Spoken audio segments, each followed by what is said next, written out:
Mariupol, a strategic port city on the Sea of Azov, has been under siege by Russian-backed separatists since February 24, when Russia launched a full-scale invasion of Ukraine from 3 fronts.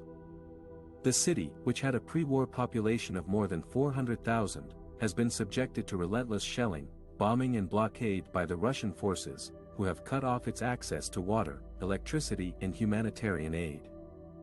The siege began with a rapid advance of the separatists from parts of eastern Ukraine controlled by them, and from annexed Crimea in the south.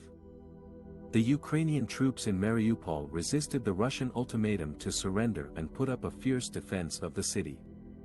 However, they were soon overwhelmed by the superior firepower and numbers of the Russian forces, who claimed to have near complete control over the city by March 18.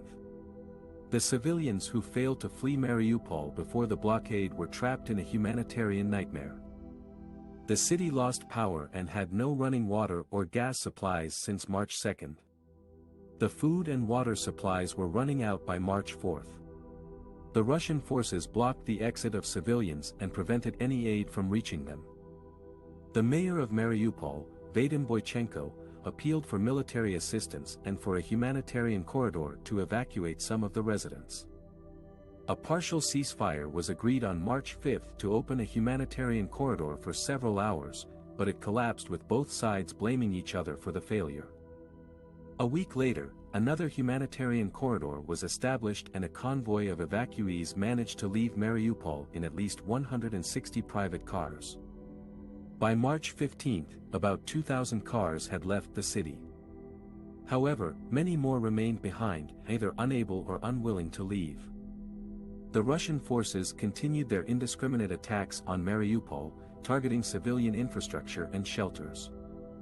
On March 9, a Russian air raid hit a maternity hospital, killing 3 people and later another pregnant woman. Russia denied bombing the hospital and said it had no patients.